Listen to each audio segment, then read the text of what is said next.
तो हो सकता है आपने नहीं भी पढ़ा। देखो दो सभ्यताएं पढ़नी है अपने को।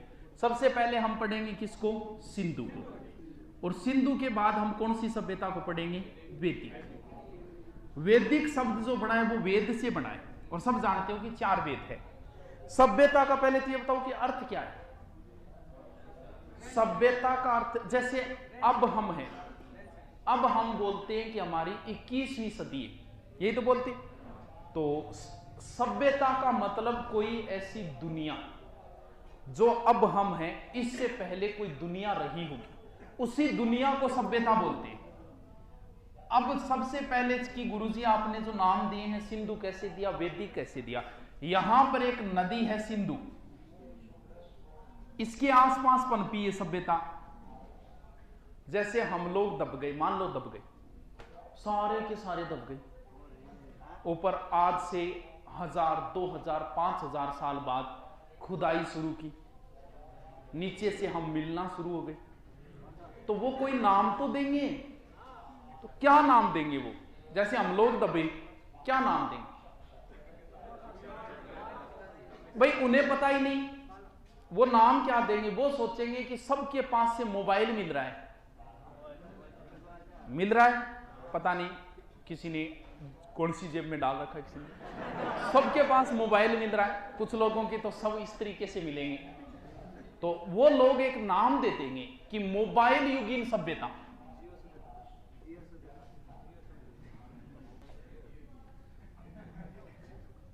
मैं बोल रहा हूं नहीं, अब थम जाओ, मार्कर दिखाई। तो मोबाइल युगीन सभ्यता, चलो नाम दे दिया। तो फिर ये जो नाम दिया वो कैसे दिया? हुआ क्या, सबसे पहले यहां एक इसकी सहायक नदी है रावी। पहले तो इसके नाम देखेंगे कि नाम कितने के। रावी नदी के किनारे सबसे पहले यहीं पर 1826 में चार्ल्स मेसन ने एक टिल्लो खोजो, टिब्बो। बोले अरे टिब्बो निकले तो आपनों के लिए टिब्बो है तो काम आओगे कि नहीं, तो टिब्बो खोजो, किसी ने ध्यान ही नहीं दिया इसके। बाद में 1856 में यहां पर रेलवे लाइन बिछाई जा रही थी, रावी यहां से लाहौर से कराची के बीच। कब? 1856। तब थोड़ा बहुत इसके ऊपर ध्यान गया। तो सबसे पहले इसमें जो खोदा गया वो यहां पर एक स्थान खोदा था हड़प्पा। हड़प्पा के बाद एक स्थान खोजा कौन सा? मोहनजोदड़ो। फिर एक स्थान है चन्हूदड़ो। बड़े शानदार नाम है, गजब गजब के नाम है। वैसे तो पाकिस्तान ना तो इसके कर्म अच्छे ना ही नाम अच्छे। आपने पढ़ा होगा थार के मरुस्थल का नालायकों ने क्या नाम निकाल रखा है।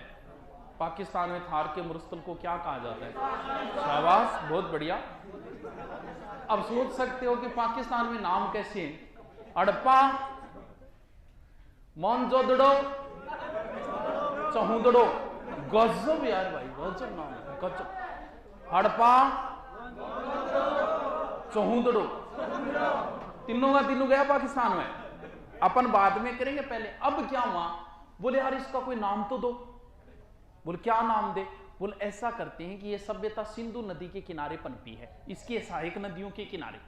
तो फिर जॉन मार्शल बोलियो कि इनको नाम के दे दो, सिंधु घाटी। चलो जॉन मार्शल की बात मान के नाम दियो सिंधु घाटी। अब भाई इसके स्थान मिलना शुरू हुए और भयंकर तरीकों मिला, और अब मिलना शुरू हुआ। इनने चालता चालता चालता भारत में मिलना शुरू हुआ। भारत में बाद में है, लेकिन एक बार उत्तर में इधर एक स्थान मिला है मांडा, जम्मू कश्मीर, चिनाब नदी के किनारे। इधर गए पूर्वी साइड में लास्ट स्थान मिला एक पूरा आलमगढ़ यूपी, और दक्षिण में लास्ट तक स्थान मिला देमाबाद। देखो ऐसे ही याद हो जाएगा। देखो पूर्वी में पैसे पूर्वी, पैसे पूरा, दै से दक्षिण, दै से देमाबाद। मांडो, मांडो ऊपर है, मांडो कोई नहीं, मांडो ऊपर है बस। अब देखो ये स्थान देखो, ऐसे त्रिभुजाकार आकृति में फैली हुई थी, वो लगभग 14 लाख वर्ग किलोमीटर। बोले रे जॉन मार्शल, पहले तो ये बता कि ये पूरा क्या सिंधु नदी के किनारे क्या? ये देमाबाद सिंधु नदी के किनारे क्या? ये मांडा सिंधु के किनारे क्या? कालीबंगा सिंधु के किनारे क्या? ये तो नाम ही गढ़ते। कोई दूसरा दो। बोले यार भी दूसरा क्या नाम दे? बोले ऐसा करो, सबसे पहले हमने कौन सा स्थान खोजा? भैया नाम क्या दे इसका? सिंधु घाटी नाम ही गलत है। तो ऐसा करो कि सबसे पहले जो स्थान खोदा था ना भाई, सिंधु घाटी में हमने प्रवेश कहां से किया? हड़प्पा से। सबसे पहला तोरण द्वार यही है, हड़प्पा सबसे पहले खोदा था 1921 में। बोलो जी इसका नाम आप हड़प्पा सभ्यता दे दो। ठीक है जी, दे दी। अब कई बार क्या है, तो वो पूछता है कि सिंधु घाटी का ये या फिर सिंधु घाटी का समय या हड़प्पा सभ्यता का, तो भैया ये अलग अलग नहीं है, दोनों एक ही है। सिंधु घाटी को हम क्या बोले, चीज ध्यान रखना, भले ही आप आईएएस का पेपर दे देना, भले ही आप आरएस का दे देना, इसका प्रश्न कन्फर्म आता है। सिंधु घाटी सभ्यता और वैदिक तो बड़ी इजी है, हम इसे इजी वे में पढ़ लेंगे, क्योंकि वैदिक तो हम लोग हैं ही आर्य, हम आर्यों की संतानें हैं। तो वर्तमान में हम जो मान रहे हैं ना, वो हमारी सभ्यता वैदिक सभ्यता है। तो वैदिक इसमें समस्या आएगी, इसमें क्यों आएगी ये और देखेंगे। अब जी नाम दे दिया हड़प्पा, अब सिंधु घाटी में चीजें मिलनी शुरू हुई। अब सिंधु घाटी की हमने खोदना शुरू किया। अंतर क्या है देखो, इस सभ्यता और इस सभ्यता, अंतर क्या है? सिंधु घाटी में हमें नहीं पता, क्योंकि यहां पर जो कुछ लिखित मिला वो तो हमारे समझ में ही नहीं आया। सर क्या मिला लिखित? देखो क्या मिला, यहां इधर ये लिखना शुरू करते थे, ये कौन सी दिशा है? दाईं ओर, ऐसे लिखना शुरू करते थे। अब किधर से? अब वापस इधर से।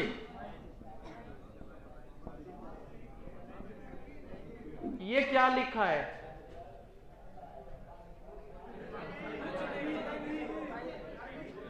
सिंधु घाटी में जो कुछ लिखा मिला वो ऐसे मिला। इसे कौन सी लिपि दें? ये है इमोजी। सर इमोजी के वे व्हाट्सएप लिपि। ये तो चलो उस समय खोज हुई, अगर आज खोज हुई होती ना तो इसका नाम होता व्हाट्सएप लिपि। जैसे आप मैसेज कर रहे हो, मैसेज करते करते आपने कहा कि आज मेरे रिश्तेदार आ रहे हैं, तो बिन्नू एक चित्र आओ वो रोंगटक, तो आप समझ गए उसने कुछ लिखा क्या? नहीं लिखा। आप समझ गए कि जानूड़ी रो रही है, तो उसे क्या बोलेंगे? उसने जो चित्र भेजा है वो भाव के रूप में भेजा है, तो फिर इस लिपि को क्या कहूं?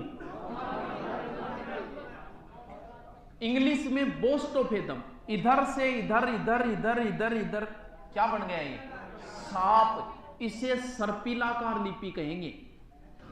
इसमें सबसे ज्यादा चित्र या तो यू आकार के या फिर मछली के। अब बताओ क्या लिखा हुआ है? अब तो मोहब्बत जिससे भी होगी पटवारी भर्ती के बाद होगी। अब समझ में कुछ आया नहीं। वैदिक सभ्यता में कोई भी कंफ्यूजन नहीं है, क्योंकि वेदों में जैसे लिखा था कि वेदों में ऐसा होता था, सूर्य की उपासना करते थे, पृथ्वी की करते थे, ऐसे करते थे, महिला को यज्ञ में बराबर बिठाते थे। तो वेदों को तो हमने पढ़ लिया क्योंकि वो लिखे हुए मिल गए, लेकिन यहां तो समझ में नहीं आ रहा है। जैसे यहां से मार्कर मिला,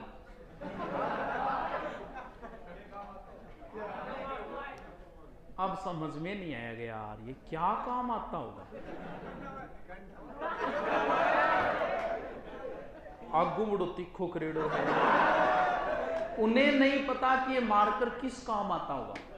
बस उन्होंने तो अंदाजा लगाया है कि मार्कर आगे से तीखा कर रखा है तो नाक में खुजली करने के काम आता है।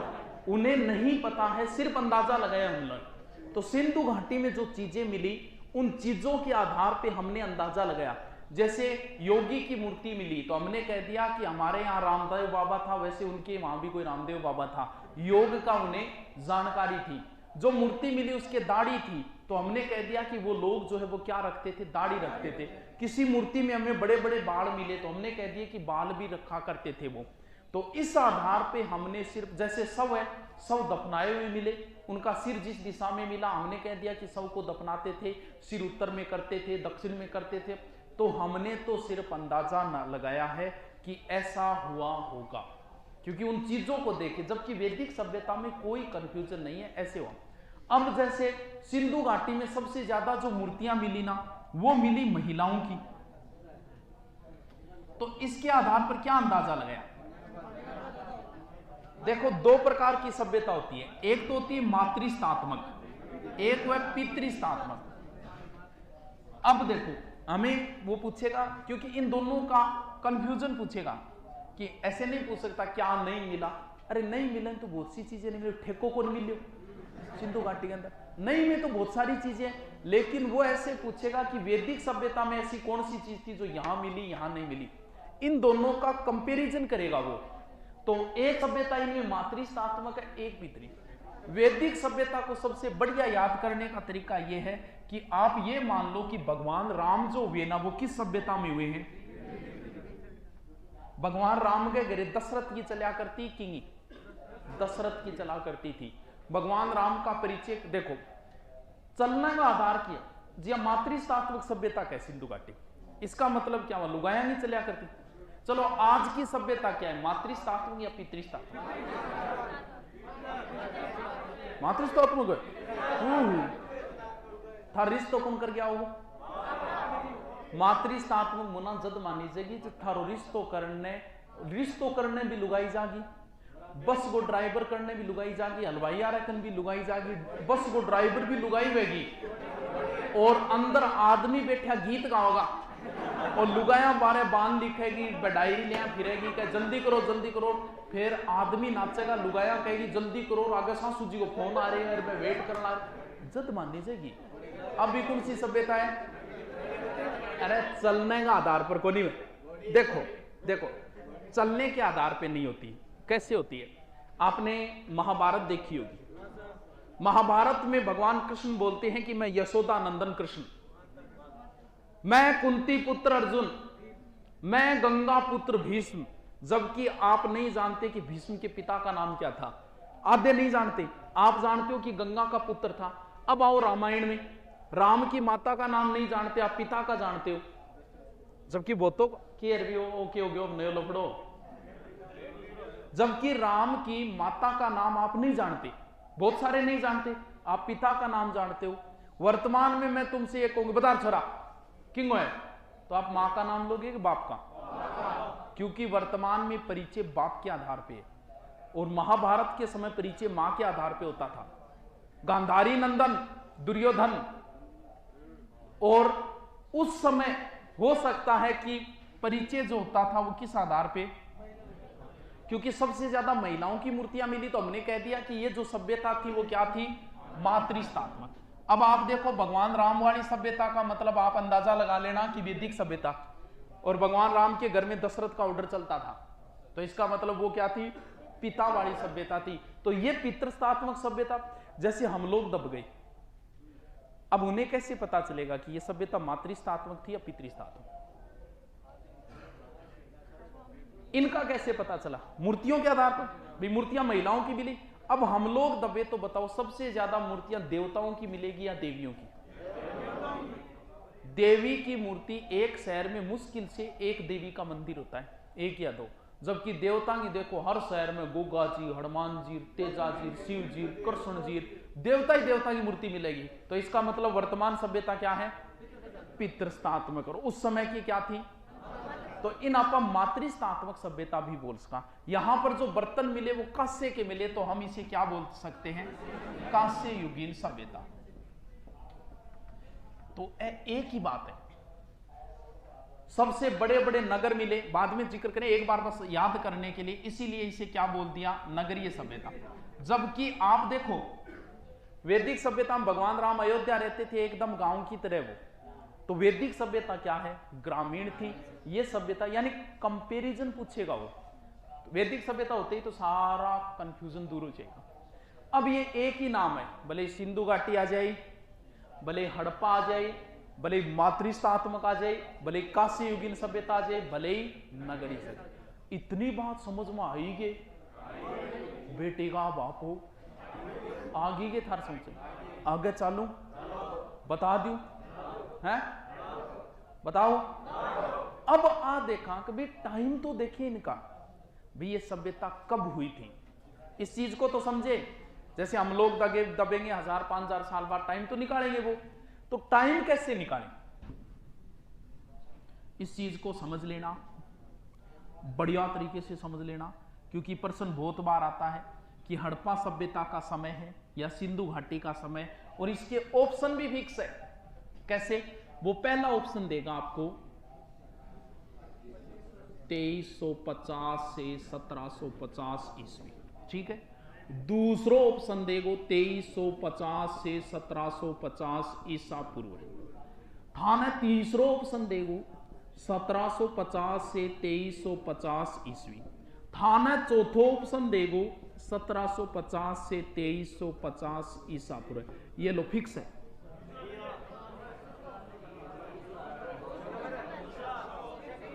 कितना? चलो समझना है इसको। चलो आपको पढ़ा होगा, लेकिन मैं इसको समझाने की कोशिश कर रहा हूं। 2350 से 1750 माइनस में आ गए। जैसे मैं आपसे कहूं कि बताओ महाराणा प्रताप को शासनकाल बताओ, 1572 से 1597, यहां तो जुड़ गए। अब मैं कहूंगा अशोक का शासनकाल बताओ, आप कहोगे कि 273 से 232। महाराणा प्रताप का शासनकाल तो प्लस हुआ, अशोक का माइनस हुआ। ये क्या लफड़ा है? इस चीज को समझो कि भी ईसा पूर्व की जो चीज है वो माइनस में क्यों जाएगी। सिर्फ समझना है इसको। अगर समझ में आ गई तो बहुत ही अच्छी बात है। देखो इसको डिवाइजेशन पॉइंट मान लो। एक किया यहां से, और वर्तमान में क्या चल रहा है 2019। आगे क्या लगा? चल रही है आप 2019 में, थोड़े दिनों बाद 2020 आ जाएगी। 2019 में चल रहे हैं अभी हम।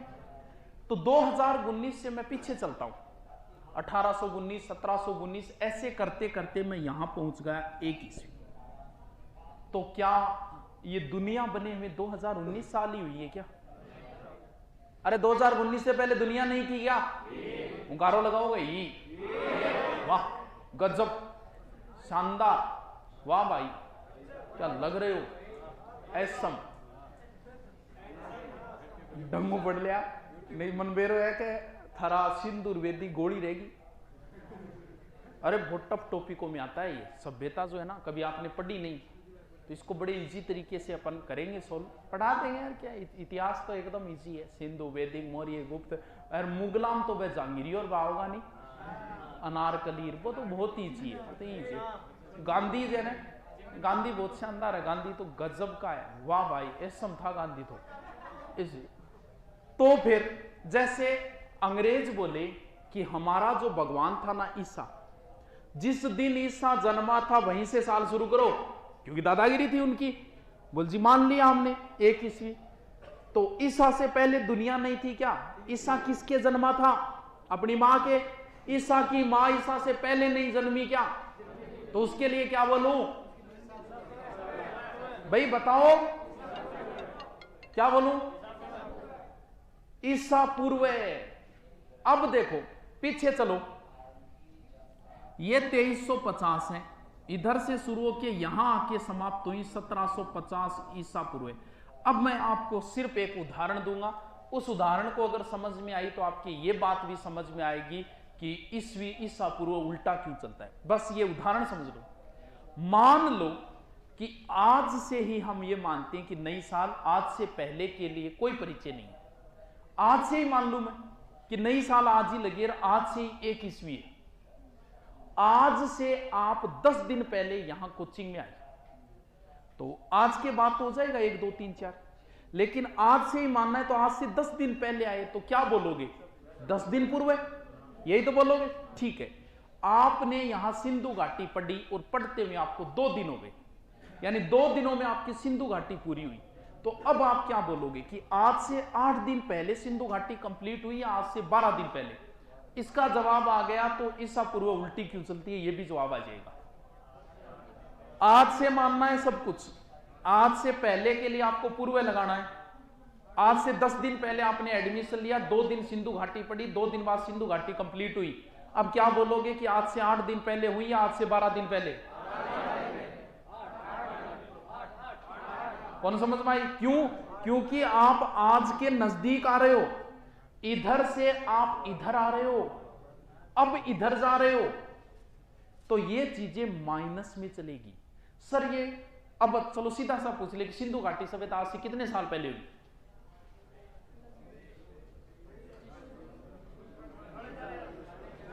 अरे 2000 साल, ये 2000 ये प्लस होंगे, लगभग 4500 मान, लगभग 4500 वर्ष पहले। सर ये समय कैसे निकाला? भैया समय कोई फिक्स नहीं है, अलग अलग व्यक्ति अलग अलग बताता है, लेकिन हमने जो समय निकाला है वो निकाला है C14 के आधार पर। सर ये क्या है? लकड़ी में कार्बन होता है, कार्बन तो होता है, क्या अपनी हड्डी में भी कार्बन है? क्या कार्बन है ना? अब क्या होता है, अपनी हड्डी में है C14, हम जीवित है तब तक ही, जिस दिन हमारी मृत्यु होगी उस दिन C14 घटना शुरू हो जाएगा। और इसकी एक निश्चित सीमा होती है, वो साइंस वाले गुरुजी जानते होंगे कि एक कार्बन घटने में कितने साल लगते हैं। अब उन्हें कोई हड्डी मिल गई, मिलते ही वो देखेंगे कि इस हड्डी में कितना कार्बन है, कि C11 है, तो C14 जीवित हड्डी में होगा, मरने के बाद कार्बन घटेगा, तो 3 कार्बन घटने में कितना समय लगा, उस आधार पे पता चल गया। और समझ में आई ये बात? तो कार्बन 14 पद्धति के आधार पर इसका लगभग है 2300 से 1750।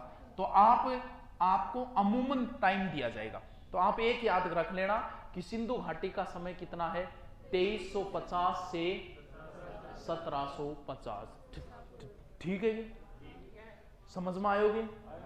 आगे चलूंगे, बताओ, नाम याद हो गया, और चीज याद होगी, आगे चलो। अब देखो, सबसे पहले सिंधु घाटी का कौन सा स्थल खोजा गया था? हड़प्पा के बाद, इसका मतलब सबसे पहले हमें हड़प्पा पढ़ना चाहिए, उसके बाद हमें क्या पढ़ना चाहिए? लेकिन अपन तो उल्टा पढ़ेंगे, है कुछ लोग ना आदत है कि किताब लास्ट पेज पढ़नी चालू करेगा, तो अपन तो उल्टा पढ़ेंगे। मैं पहले हड़प्पा नहीं पढ़ाऊंगा, हाँ हड़प्पा को खोजा, लेकिन मैं पहले मोहनजोदड़ो पढ़ाऊंगा। अब बताओ के बिगाड़ दिए थे मेरे को? मैं तो पहले मोहनजोदड़ो पढ़ाऊंगा, पढ़ा दूं? अरे बहुत ईजी है, क्योंकि आपसे तो पूछेगा कि ये कहां से मिला और वो कहां से मिला। देखो, मोहनजोदड़ो का अर्थ क्या है? कालीबंगा का अर्थ काली चूड़ी है, तो मोहनजोदड़ो का अर्थ क्या है? मर्तकाओं टीलो, मर्तकाओं टीलो मतलब मरेड़ाओं टीलो, इसका मतलब कोई मर गया। अरे मर गया कोई, तो मरने के बाद में फिर के काम? तो मरियो क्यों है? क्योंकि आज जिक्र तो चल रही है, बोल फलानियों मर गयो, तो बोले क्यों मरियो? सांस को नहीं तो है ही है, लेकिन कोई ना कोई मौत का बहाना है। मान लो कि मलेरिया रोग से मर गया, खलाई मारू, हाँ, मान लो कि मलेरिया रोग से मर गया, तो मलेरिया के अवशेष कहां से मिले? अब मरने के बाद पहले पोत कफन ले आई जेगो, और कफन बढ़िया सूती कपड़े को बनेड़ो है, तो सूती कपड़े के अवशेष भी कहां से मिले? अब बढ़िया ले आगे और बढ़िया तरीकों और अर्थी तैयार करिए। और तो देखो गांव में तो इनका स्पेशलाइजेशन है, वो स्पेशल है, कभी जोर की अर्थी बनानी आ वो मर जाओ, कौन बनाओ जी? तो कोई स्पेशलिस्ट है, बढ़िया अर्थी तैयार करिए। तो अर्थी ने उठाई, जो 2 तो आगे लग गया और 2 गहने लग गया, कितना हो गया? अरे 4 को नहीं है या 22 को नहीं है, 2 आगे 2 पीछे। इस सभ्यता की खोज कद होड़ी है? अरे वाह, फिर तो इंटेलिजेंट हो यार, गजब यार। चलो तो फिर आगे चलो, बढ़िया एक, क्योंकि आदमी थोड़ा स्टैंडर्ड को बढ़िया रास्ता ले गया, जगह रास्ते की चौड़ाई भी लगभग 9.15, यानी रास्ते को नाम दे दिया पर राजपथ। ले गया, ले जाके शमशान भूमि में के करियो, बाढ़ दिए, तुंड दिए, और के तो बाढ़ने में बाद में के बची? भाई जला दिया, जलने के बाद क्या बची? राख। तो राख से याद कर लेना राखल दास। अरे वाह, गजब यार, शानदार भाई। ऐसा मोहनजोदड़ो का अर्थ है मृतकों का टीला। कोई मर गया, किस रोग से? मलेरिया से। मलेरिया के अवशेष, कफन लाए, सूती कपड़े के अवशेष। इसके बाद में एक बड़े रास्ते से उसे ले गए शमशान भूमि की ओर, वहां ले जाके जलाया। वैसे कब्रिस्तान का अवशेष नहीं मिला, लेकिन मान लेते हैं अपन सूत्र के हिसाब से। तो जलाने के बाद राख बची, तो फिर कौन हो गया? राखलदास। अब सारे के सारे वापस आए। अब बताओ आपा की कोई दाग संस्कार करके आवा, तो आने के बाद क्या काम करा? अरे वाह, नॉलेज है। हाँ, एक मतलब गैड़ा हो।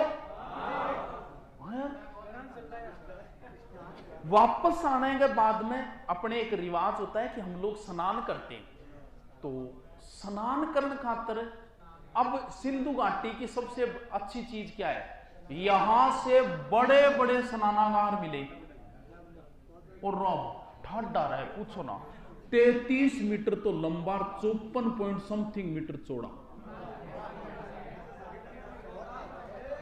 गुरुजी पहले तो ये बताओ कि पता कैसे चला कि ये स्नानागार है? पता ऐसे चला कि इसके उत्तर साइड में ऐसे पेड़ियां बनी हुई थी, इसके दक्षिण साइड पेड़ियां, बीच में एक कुआ 39 गुणा 23 गुणा 8 गो, और इस साइड में यहां पर नाली बनी हुई थी बाहर पानी निकलने के लिए। ये कौन सी साइड होगी? दक्षिण पश्चिम। अब भाई जॉन मार्शल ने इसको देखा, बोले भाई यो के खाकड़े सगड़ा सगन आता गे। बोले ये तो तात्कालिक विश्व का आश्चर्य यार, इतना इतना बड़ा नाउनगर थोड़ी हो करे। लोगों में जे कह दिन सिंधु घाटियां काम कियो, स्नानागार, बड़ा बड़ा अनानागार, मतलब एक ही काम लो, ना लियो और खा लियो, तो फिर जा लियो। मोदी का स्वच्छ अभियान नहीं था। हाँ, हड़प्पा से जरूर मिले हैं, टॉयलेट भी मिले हैं, लेकिन वैसे देखे तो इनकी सबसे अच्छी विशेषता है यहां से बड़े बड़े, अब कमल ताल और पुष्कल तक बोले, डीडी को सांबी है वो, लेकिन इतना इतना बड़ा बोले यार के सग, तो इतना लोग है तो सगन हुआ दिया। रिवाज तो अच्छी है, क्या माने ये इतने इतने बड़े क्यों बनाए होंगे? है हाँ, वो ज्ञानी है यार, चश्मा जरूर चल रही है, अपन है ज्ञानी हो। वाह यार, गजब। ऐसा हो सकता है कि इनके कोई प्रोग्राम होता होगा साल में एक या दो, कोई फंक्शन होते होंगे, तब हो सकता है कि एक साथ स्नान करते होंगे। भाई रिवाज तो अच्छी है, इससे टाइम पानी की बचत होती है। मोदी से रिक्वेस्ट करेंगे गांव में 2 बना दो बड़े बड़े, एक साथ ही नहाओ। अब क्या होता है देखो, अलग अलग चीजें, बड़े बड़े स्नानागार और बड़े बड़े अनानागार। तो बड़े बड़े स्नानागार मोहनजोदड़ो से मिले, अनानागार हड़प्पा से मिले, तो बड़े बड़े स्नानागार। अब बताऊं क्या काम है? वापस आने के बाद में कुछ लोगों को दिमाग खराब हो जाए, भाई ऐसी फीलिंग आ जाती है शमशान भूमि में जाने के बाद, यार मरना तो अपने को भी पड़ेगा, मौत सबको आनी है, कौन इससे छूटा है, तू पना नहीं होगा, ये ख्याल झूठा है। मरेंगे तो अपन भी, होता है ऐसा, कभी गए होंगे शमशान भूमि, हो जाता है ऐसा। तो कुछ लोग भगवान की भक्ति करने लग जाते हैं और ध्यान में खो जाते हैं, योगी बन जाते हैं। तो यहां से एक योगी की मूर्ति मिली, थोड़ी सी खंडित हो गई। आप जब भी हिस्ट्री की बुक लाओगे ना, तो हिस्ट्री की बुक पर या तो ये चित्र मिलेगा आपको, या फिर वो नटराज वाला मिलेगा, या फिर एक महिला की डांस करती हुई महिला का मिलेगा। अब देखो इस योगी की मूर्ति की क्या खास बात है, थोड़ा सा इसका जिक्र करें।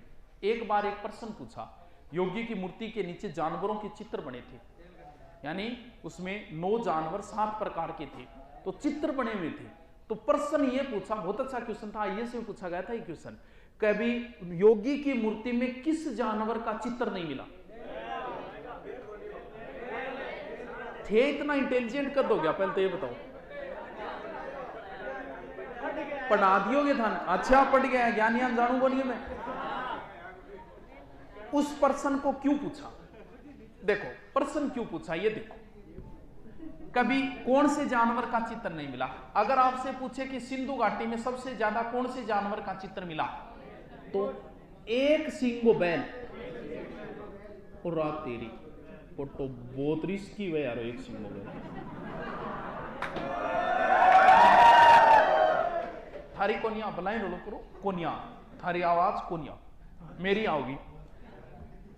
और एक चीज और देखो, अब का थे नहीं, अब का रही बात बताता ही अर्थे माथो भी डालेगा नीचे कुर्सी गए। सबसे ज्यादा बैल की मूर्तियां मिली, जबकि गाय के कोई अवशेष नहीं मिले। अब आप भी सोचोगे कि गुरुजी बैल ने किया आवड़ियो। अब आओ वैदिक सभ्यता में, सिंधु घाटी के बाद दूसरी सभ्यता कौन सी है? आपको बताया वैदिक का मतलब भगवान राम को याद करो, और राम का मतलब गायों का जिक्र है कि नहीं है रामायण में? बहुत है। उस समय तो लोग लड़ते ही गायों के लिए थी। गाय को अवध्य कहा गया, गाय को मार ही नहीं सकते। अब देखो जो नहीं मिला, भाई हुई कि नहीं हुई उन्हें नहीं पता, लेकिन जब कोई अवशेष नहीं मिला तो बेचारे कैसे बोलते? भाई जहां से भी खुदाई हुई गाय की कोई हड्डी के कुछ भी नहीं मिला तो वो बेचारे नहीं बोल सकते। बैल के बारे में इनको नॉलेज था, लेकिन गाय का कोई अवशेष नहीं मिला। अब एक चीज और, वह घोड़ों। अरे मैंने आपको बताया वैदिक सभ्यता का मतलब ही भगवान राम। अब बताओ रामायण में घोड़ा है कि नहीं है? उनका तो प्रिय पशु ही घोड़ा था। अरे रामायण उस समय, जैसे अपने आ जाओ राजा महाराजाओं के समय, उनकी ओड्डी कौन सी थी? राजा महाराजाओं की ओड्डी तो घोड़ा ही था। वो इधर उधर जाते थे तो घोड़े पे जाते थे। तो राजा महाराजा का मतलब ही वैदिक सभ्यता है। तो वैदिक सभ्यता में घोड़ा उनका प्रिय पशु था। लेकिन यहां भी, हाँ, यहां घोड़े की एक दो जगह से हड्डियां जरूर मिली है। इसका मतलब उन्हें घोड़े का नॉलेज था, भाई उन्हें पता था। जैसे एक बात बताओ, क्या हम लोग हाथी पालते हैं? क्या नहीं पालते? लेकिन जब हम लोग दबेंगे तो क्या हाथी के अवशेष नहीं मिलेंगे? आमेर से मिलेंगे। तो वो लोग यही कहेंगे कि भैया ये हाथी पालते नहीं थे, लेकिन इन्हें नॉलेज था कि हाथी के खाकड़ को नाम है। तो वैसे आपने मोहनजोदड़ो फिल्म देखी है क्या? मोहनजोदड़ो फिल्म में और मोहनजोदड़ो के अंदर एक व्यक्ति घोड़ो ले गया है, तो वह पूछा वो गियर है, वो क्या कार्टून है? तो हो सकता है कोई उधर वाली साइड से और कोई घोड़ा लेके आया होगा। तो इन्हें पता था कि घोड़ा होता क्या है, लेकिन घोड़ा पालते नहीं थे। तो दोनों ऑप्शन अलग अलग आ जाए तो, कि सिंधु घाटी के लोगों को किस चीज की जानकारी नहीं थी, घोड़ा या गाय? क्योंकि घोड़े के एक दो जगह से हड्डी मिली, उन्हें नॉलेज था कि घोड़ा क्या होता है। जबकि हमें नहीं पता डायनासोर कैसा होता होगा। हमने तो चित्र की कल्पना की है कि डायनासोर ऐसा होता होगा, जबकि हमें तो नहीं पता डायनासोर का। तो वो जो योगी की मूर्ति मिली है ना, उसमें और इसी जानवर का चित्र नहीं है, बैल का। अब कौन दिमाग लगाए कि बैल का नहीं है? भाई आप लोग पेपर दोगे तो आप कहोगे सिंधु घाटी में सबसे ज्यादा बैल की मूर्तियां मिली है, जबकि उस योगी की मूर्ति में बैल का नहीं है। नहीं है, तभी उसने पूछा। तो योगी ने ऐसे कर रखा है, आधी आंखें खोल रखी है, इसका मतलब इन्हें योग के बारे में जानकारी थी।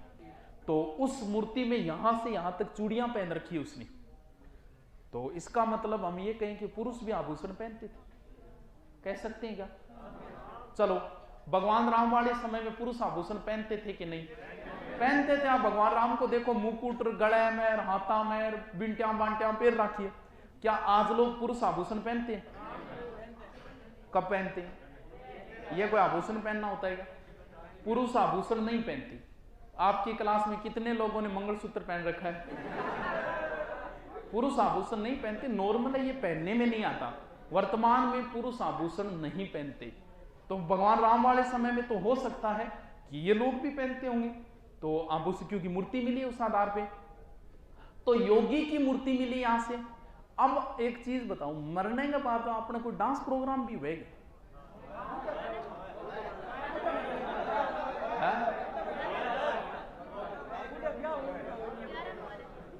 अरे वह, अरे होता है भाई, जमान मौत की नहीं बोल रहा मैं।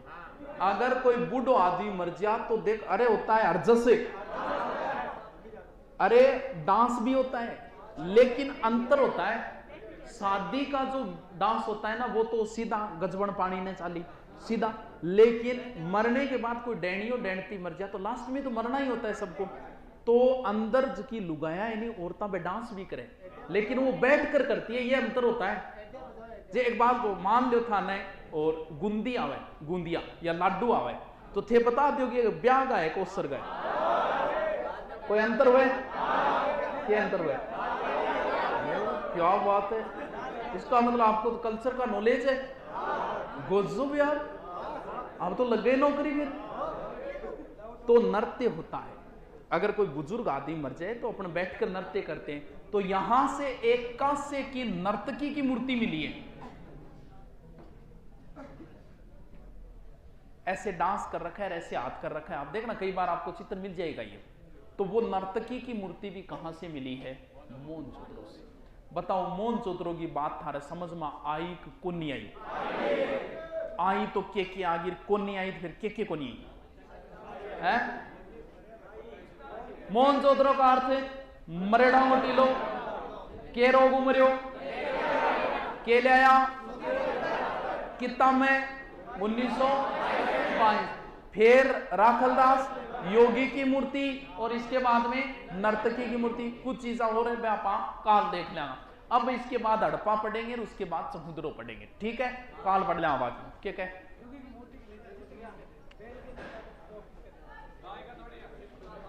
गाय के बारे में मिला ही नहीं कुछ। 2 चित्र मछली के थे और 2 हिरण के थे, मोर के थे। तो साथ है, मैं लिखना है, लिखवा दूं।